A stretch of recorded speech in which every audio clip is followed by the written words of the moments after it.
Bienvenidos sean todos nuevamente a un nuevo capítulo de este programa Biblia Abierta. Hoy me encuentro junto a Domi para traerles el mensaje que el Señor quiere entregarnos el día de hoy. Estamos muy agradecidas de Dios por la oportunidad de poder conectarnos nuevamente contigo para poder profundizar esta semana que estamos estudiando la lección número 8 que se llama La Promesa. ¿Cuántas promesas, Señor, el Señor quiere poder enseñarnos y explicarnos? Y queremos que también puedas profundizar tú como maestro, querido amigo, ahí en tu unidad de acción. Así es, y si tú quieres formar parte e invitar a otros a participar, a conectarse a este programa, te invitamos a que puedas compartir este link, mandárselo a un familiar, algún amigo, algún vecino para que pueda también conectarse y estudiar juntos la lección de esta semana. Así es por eso que queremos invitar a la persona más importante de este programa, a nuestro Dios. Así que ahí donde quiera que estés, te invito a que inclines tu rostro para poder orar. Querido Dios, gracias te queremos dar por la oportunidad de poder conectarnos, de poder profundizar en este programa Biblia Abierta. Querido Dios, te pedimos la presencia de tu Espíritu Santo para que pueda estar con cada persona conectada y también con quienes van a impartir este repaso. Acompáñanos en el nombre de Jesús. Amén. Amén. Muy bien, luego de orar, de poder invitarlos, damos inicio ya a este programa, a este capítulo. Es por eso que vamos a pasar a nuestro primer bloque junto a nuestras panelistas y un invitado muy especial. Sean muy bienvenidos, queridos amigos, queridos hermanos, a un nuevo programa de Biblia Abierta. El día de hoy me encuentro bien acompañada con Janet, ustedes ya la conocen. ¿Cómo estás, Janet? Muy bien, Evi, contenta de estar aquí nuevamente en este programa. Qué bueno. Y también estamos aquí con nuestro pastor Ariel Flores, quien es el pastor distrital del distrito, valga la redundancia, de Talcahuano Poniente. Pastor, ¿cómo está? Bien, muchas gracias. Contento de estar con ustedes y compartir de la palabra del Señor. Qué bueno. Bueno, el día de hoy vamos a continuar estudiando la segunda mitad de la vida de Abraham. Vamos a ver un poquitito acerca de su descendencia.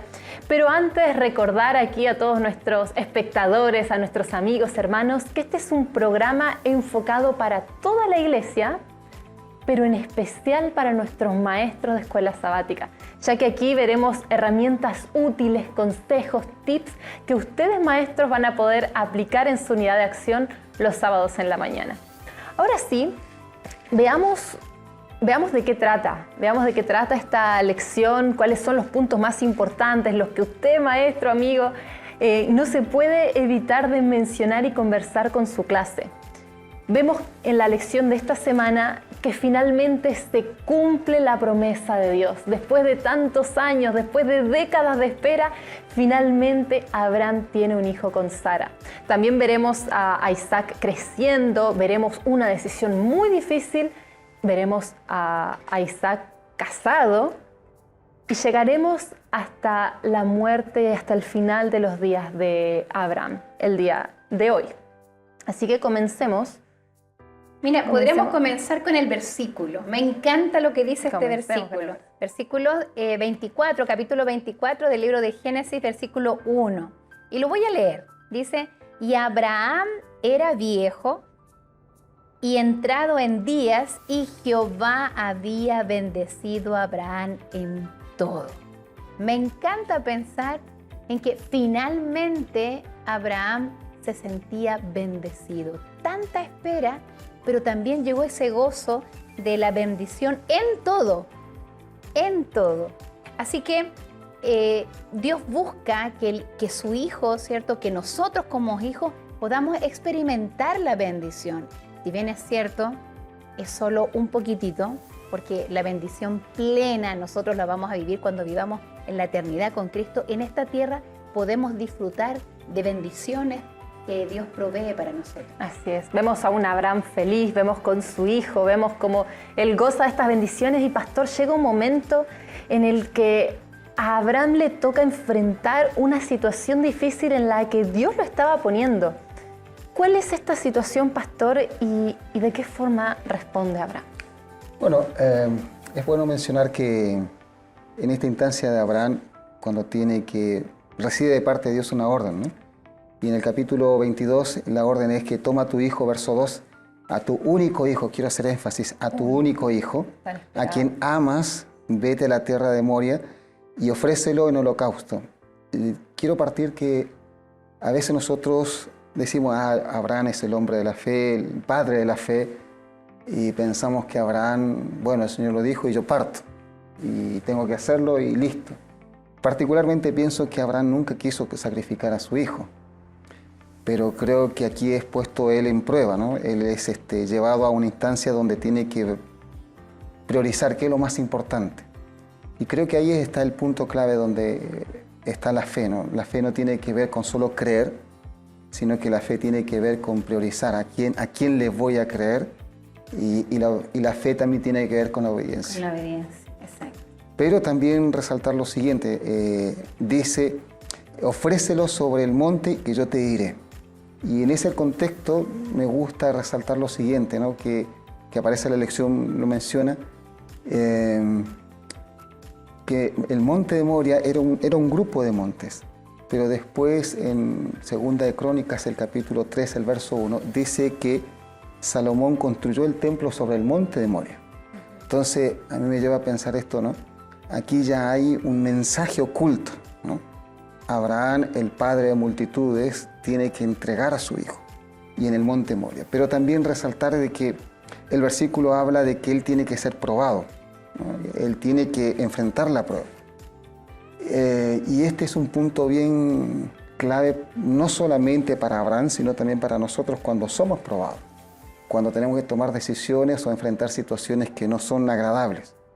Y la lección habla y expresa de que hay un juicio, y que en ese juicio el corazón es probado, pero también en esta prueba, la palabra nisi, no es solamente que el corazón es probado, sino que también la fe es probada.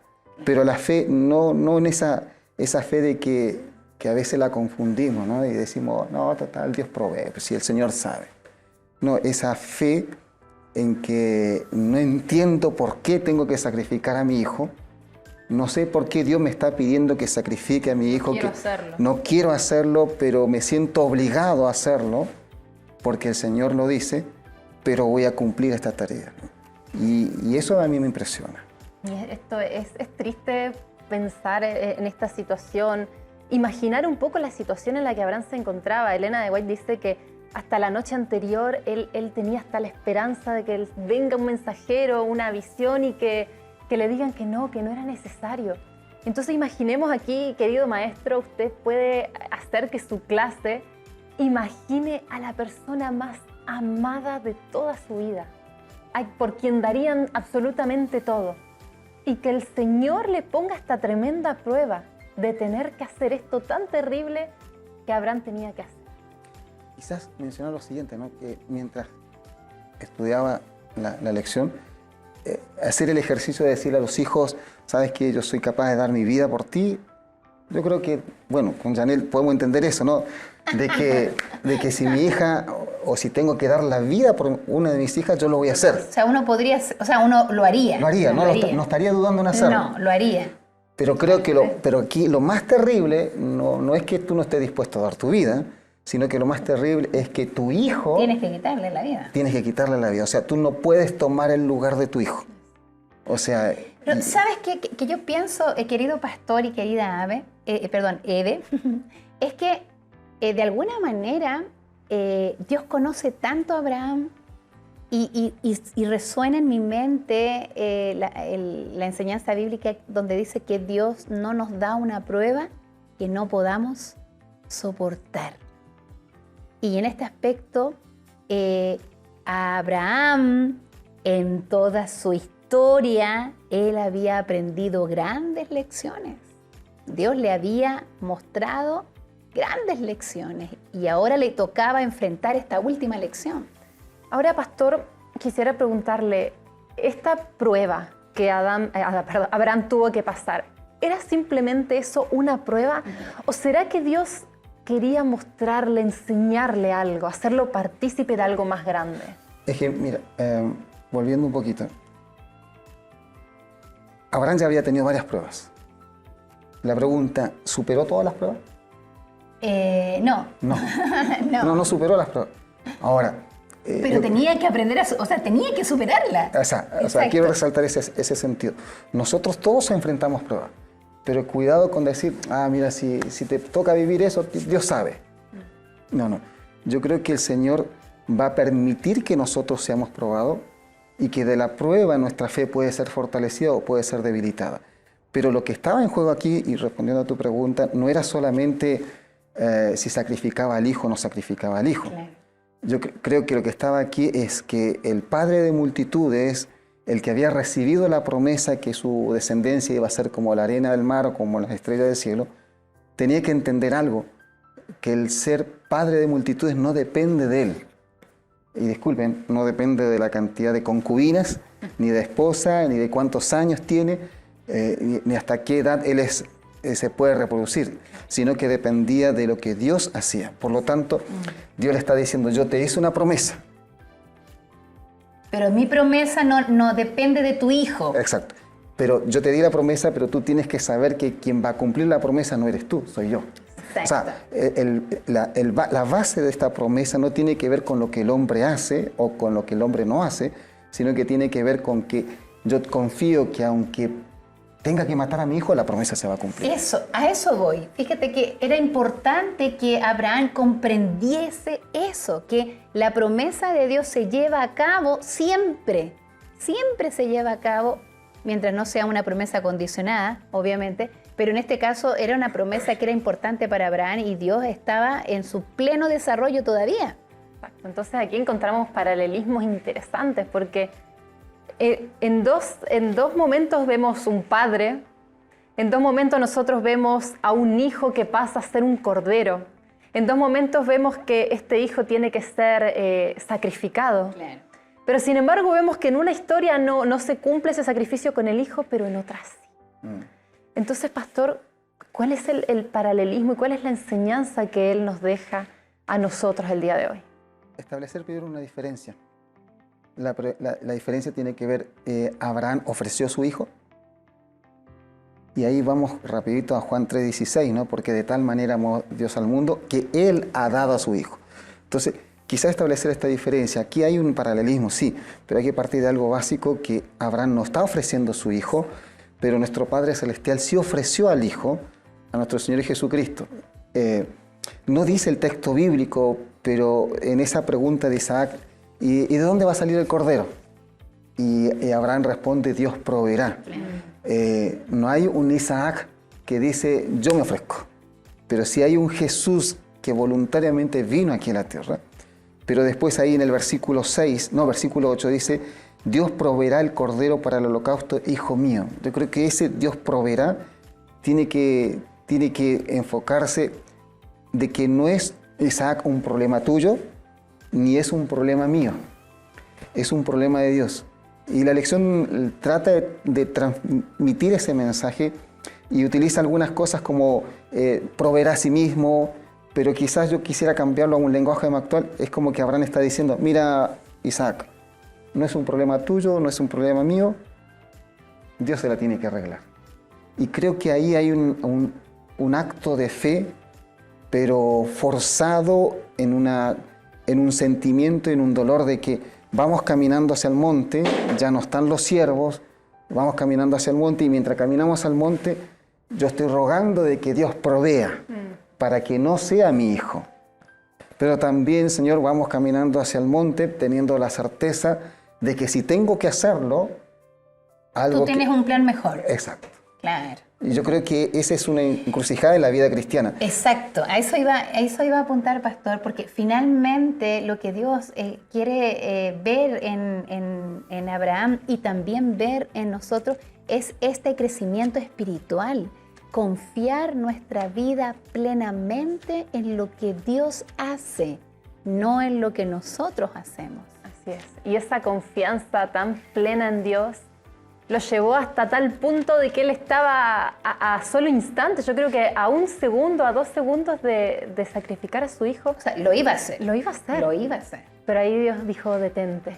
Y le dio un animalito para que él pudiera ofrecer en sacrificio. Mis queridos hermanos, hemos llegado hasta aquí con este primer bloque de Escuela Sabática, pero quédense porque vamos a volver nuevamente en unos minutos para conversar lo segundo más importante de esta lección para que pueda compartirla junto con su clase el día sábado. Nos vemos en unos minutos. el tip que queremos entregarles esta semana y que nos recuerda algo muy importante, sobre todo para nuestros maestros, es la importancia de reflejar el carácter de Dios y de lo que enseña. Esta vez queremos también leer una cita de nuestro Espíritu de Profecía, así que Domi, te invitamos a que puedas también acompañarnos y leer esta cita. Muy bien, estamos leyendo de consejos sobre la obra de la escuela sabática y nuestra hermana Elena dice lo siguiente: es nuestro propio carácter y experiencia lo de que determina nuestra influencia sobre los demás. Para convencer a otros del poder de la gracia de Cristo, debemos conocer su poder en nuestro propio corazón y en nuestra propia vida. Les invitamos a que podamos reflejar a Cristo y poder ser parte de lo que nosotros actuamos para que otros puedan creernos y también nuestros estudiantes puedan seguirnos y puedan seguir lo que nuestra querida hermana lee. Es por eso que con este tip les invitamos a poder quedarse y a poder compartir, porque nos vamos con nuestro segundo bloque. Muy bien, volvemos con nuestro segundo bloque de Biblia Abierta. Y recapitulando un poquito lo que hablamos hace unos minutos, nos encontramos con un Abraham teniendo que enfrentar una prueba sumamente difícil, yo creo que la más difícil de toda su vida, y vemos también un Dios actuando en respuesta a esto que Abraham tuvo que hacer, ¿no es así, pastor? Sí, quizás resaltar dos aspectos. Primero, que en la experiencia de Abraham, nosotros vemos que la fe no es solo no es un sentimiento, sino que la fe va acompañada de una decisión de hacer lo que Dios pide, aunque no me guste. Eso es fe. Pero también la fe tiene que ver con que estoy obedeciendo al Señor en algo que no me gusta, pero tengo la certeza de que su gracia, de que su amor, de que Él siempre va a tener algo mejor para mí y que sus planes son los mejores. Y lo otro, resaltar justamente que en Romanos capítulo 5, versos 6 al 8, en hebreo justamente Pablo destaca de que ese acto de que Abraham está a punto de sacrificar a su hijo es un acto representativo de lo que Cristo iba a hacer por nosotros. Vino y se entregó por los pecadores. Cristo vino a morir por los pecadores y de manera voluntaria y de manera consciente, pero en esa certeza de que Dios provee. O sea, resaltar eso, no somos salvos porque yo haga el mejor sacrificio, el mejor altar. Soy salvo porque Dios provee el cordero para el sacrificio. Y el ser humano, ¿cierto?, está con esa disposición de confiar y esperar en aquello que Dios está por hacer. Eso es fe, y en eso involucra también la salvación. ¿Y qué podríamos decirle a nuestros maestros, Eve?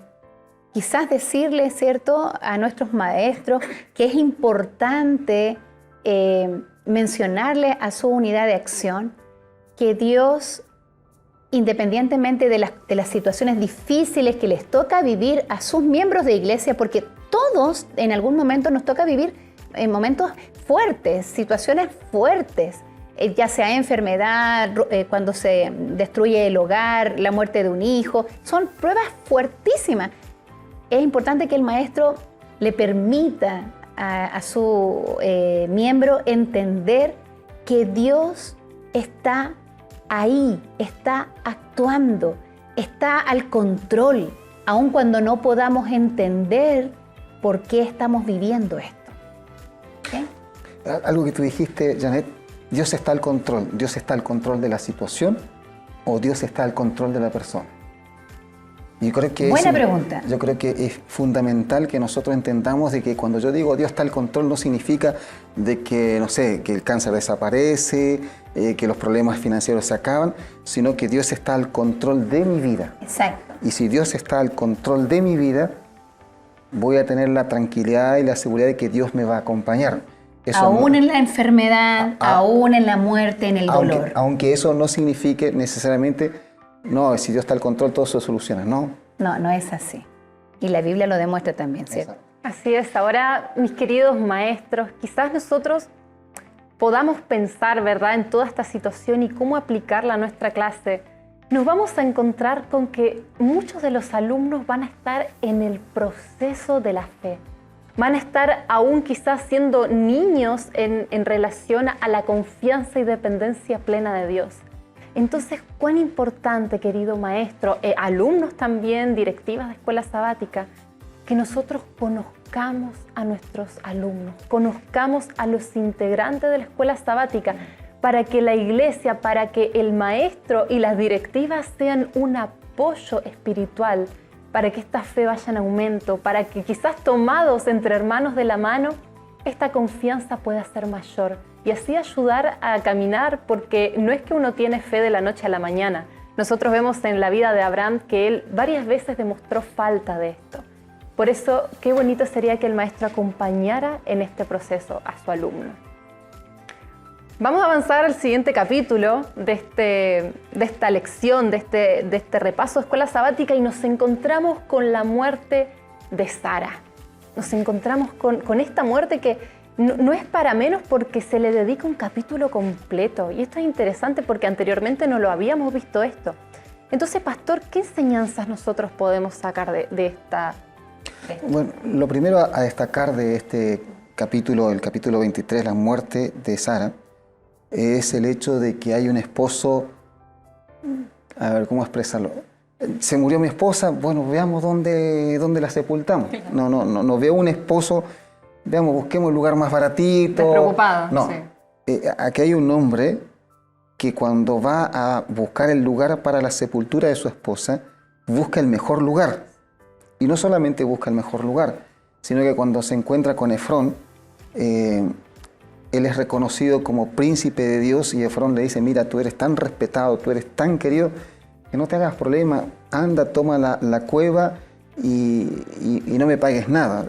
Sino que Abraham dice: no quiero nada regalado para mi esposa, ¿no? Estuvimos hace un par de días atrás, semanas atrás, con el Día de la Madre, ¿no?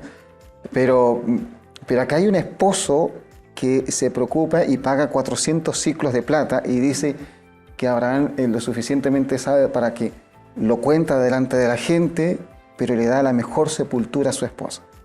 O sea, yo creo que aquí hay un hombre que reconoce a una compañera que le acompañó durante muchos años por el desierto. Hay una compañera a que él le falló negándola como esposa. Hay una compañera que no podía darle hijo, pero le dio un hijo que fue usada por Dios, porque tenemos que decir que aquí hay otro paralelismo, ¿no? Con nuestro Señor Jesucristo. El nacimiento de Isaac es milagroso. Entonces yo creo que el primer aspecto que hay que resaltar es: hay un hombre, hay un esposo que reconoce a su esposa y que le da todos los honores que corresponden aún después de la muerte. No significa que antes no lo hizo, pero sí da ese tiempo. El segundo aspecto que podemos destacar aquí es en el verso 6, cuando dice: óyenos, Señor nuestro, tú eres un príncipe de Dios entre nosotros. Tú recién hablaste de que el acompañamiento, si hay algo que distingue a los cristianos, es su testimonio. Entonces, si estamos en la clase de escuela sabática, la clase de escuela sabática no tiene que ser para el estudio frío de la lección, para decir 7 o... No, la clase de escuela sabática tiene que ser el lugar donde nosotros nos fortalecemos, nos animamos. Y que de ahí salimos tan fortalecidos, tan motivados, en donde no solamente el maestro, sino todos colaboramos para ser reconocidos como príncipes de Dios. Príncipe de Dios. En ese tiempo no estaba el templo, en ese tiempo no había todo un sistema de sacrificio y adoración como había en el pueblo de Israel, pero Abraham ya era reconocido como el príncipe de Dios, el testimonio. Y el tercer aspecto que me gusta destacar de este texto es en relación a, en el verso 19, dice: después de esto Abraham sepultó a Sara, su mujer, en la cueva de la heredad de Macpela, al oriente de Manré. Y después dice el texto, dice que es la tierra de Canaán. Abraham recibió una promesa: sale de Ur y anda. Y después dice: esta tierra que tú ves que es Canaán, esta la vas a poseer, tu descendencia. Entonces yo veo aquí a un Abraham que me pongo en el lugar de él y que dice: bueno, en algún momento esta tierra va a ser de mi descendencia. Entonces quiero dejar a mi esposa que descanse su cuerpo hasta que Cristo venga, en una tierra de que tengo la seguridad que va a ser nuestra. Entonces, aquí veo una acción de Abraham de poseer la tierra, de pagar por la tierra. No es que la salvación o el entrar a Canaán se recibe por gracia, sí, la recibes por gracia, pero tiene que haber un esfuerzo, tiene que haber un sacrificio, tiene que haber una renuncia. Al cielo sí somos salvos por fe, pero en el transitar de la vida cristiana tiene que haber renuncia. Entonces yo veo aquí un Abraham que ya por fe comienza a poseer la tierra. Y vemos también que Abraham ya avanzado en años, comienza a dejar las cosas en su lugar, comienza él a ocuparse de los asuntos pendientes porque él quiere que la promesa de Dios, ¿verdad?, se cumpla, pero no solo que se cumpla, sino que se cumpla bien. Entonces se mete, ¿verdad?, se da a la tarea de buscar una esposa para su hijo Isaac. Y es interesante, Janet, esto porque él no busca cualquier esposa. A Abraham le interesa de dónde era la esposa de su hijo, porque nosotros, como hemos visto en capítulos anteriores, esto tenía mucho que ver con la influencia que iba a recibir. Entonces, ¿qué era lo que él buscaba en la esposa de su hijo? Bueno, principalmente, Eve, era que fuera de su familia, ¿cierto? Que tuviera el conocimiento de Dios, que se mantuviese la fe, ¿cierto?, en Isaac.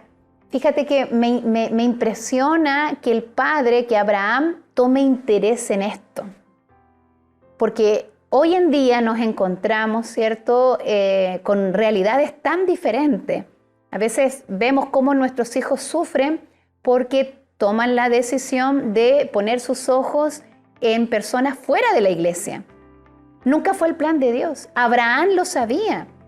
Y como Dios le había dado una promesa, Abraham sabía que Isaac debía unirse a una mujer que profesase la misma fe, que adorara al mismo Dios, que le permitiera desarrollar su vida matrimonial y su vida espiritual consecuente ante los ojos de Dios.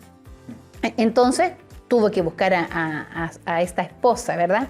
Sin embargo, tal vez, querida Eve, algunos maestros van a encontrarse con que sus miembros de escuela sabática están viviendo una situación donde no quieren opinar frente a la decisión de su hijo. No quieren guiarlos. Él es mi hijo, él sabrá lo que hace. Hoy nos encontramos con una realidad, ¿sí? No, ya creció, ya él sabe lo que hace, las decisiones. Es importante, querido maestro, que usted le ayude a entender a ese miembro de iglesia que sí es importante su opinión frente a las decisiones que toma su hijo. Que sí es relevante el consejo sabio, oportuno, que esa mamá, que ese papá le va a dar a su hijo, porque efectivamente puede dañar su vida espiritual y perder la eternidad. Pastor, ¿qué es lo que esto que sucedió con Isaac, la elección de su esposa, nos puede enseñar a nosotros, a nuestra clase de escuela sabática, a quienes todavía no tomaron esta decisión tan importante? ¿Qué nos puede enseñar acerca de la importancia de esta elección? Bueno, primero destacar con lo siguiente, que un consejo podríamos decir más bien doméstico, ¿no? Que saca uno de esta lección. Es bueno seguir el consejo de los padres. O sea, si hay algún hermano, algún joven, alguna señorita que está pensando en me voy a casar, creo que es bueno escuchar a los padres. Y la sierva de Dios dice que los hijos deben escuchar a los padres. Entonces, en ese sentido, creo que es muy bueno, saludable, preguntarle a la mamá o al papá qué opinas. Y los padres tienen ese escáner que le sacan la radiografía. Y le sacan el... Claro, y yo quiero decir lo siguiente, que he conocido varias historias en donde los padres le dicen, pastor, yo le dije a mi hija que no le convenía y ahora se separó. Yo le dije a mi hijo que esa niña no le convenía y se separaron. Quizá eso es lo doméstico, escuchar a los padres.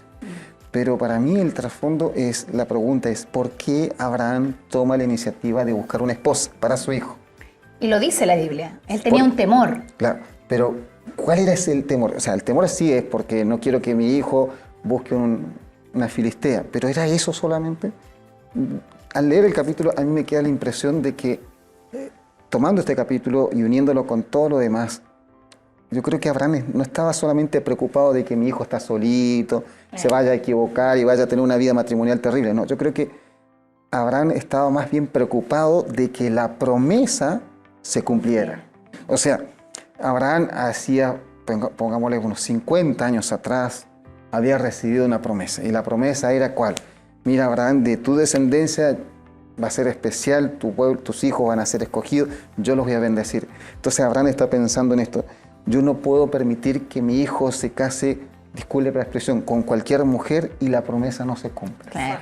Ahora, tengo que asegurar. Claro, ahora, ¿cuál es el propósito o cuál es la promesa o cuál es el punto en cuestión de esta promesa? Ser bendición para las naciones. ¿Y qué significaba salvación? Yo creo que lo que está preocupado Abraham al escoger la esposa está buscando una esposa que pueda permitir y que pueda ser guiada por Dios para que la promesa se cumpla. Y no solamente se cumpla en que el hijo sea feliz y que sean matrimonios felices comiendo perdices, sino que haya una descendencia que sea salva. Y yo creo que eso falta hoy en muchos matrimonios, el entender de que si yo me voy a casar con alguien, si yo voy a buscar un compañero, una compañera, no es simplemente por sentimiento y pasémosla bien, sino tiene que ver por salvación. Exacto. Amén. Qué importante y qué bonito que es terminar este repaso con este mensaje de que Dios no busca unir y no busca descendencia simplemente para que seamos felices, porque eso sabemos que Dios quiere, sino porque lo principal que Él quiere es salvar familias, es que las familias completas vayan al cielo. Con este mensaje, mis queridos hermanos, hemos terminado el repaso del día de hoy. Así que nos vemos la próxima semana con un nuevo capítulo de Biblia Abierta. Así que disfruten y que tengan un hermoso sábado cada uno de ustedes. Muy bien, agradecemos a nuestras panelistas y también a nuestro invitado, nuestro pastor Ariel, por acompañarnos el día de hoy y traernos este mensaje tan importante. Que el Señor les bendiga. Muchas gracias a todos ustedes por acompañarnos y te dejamos totalmente invitado para la próxima semana para que nos acompañen en un próximo capítulo de este programa que está hecho con mucho cariño para ti. Agradecemos tu asistencia y te esperamos en el capítulo 9. Nos despedimos y esto fue Biblia Abierta.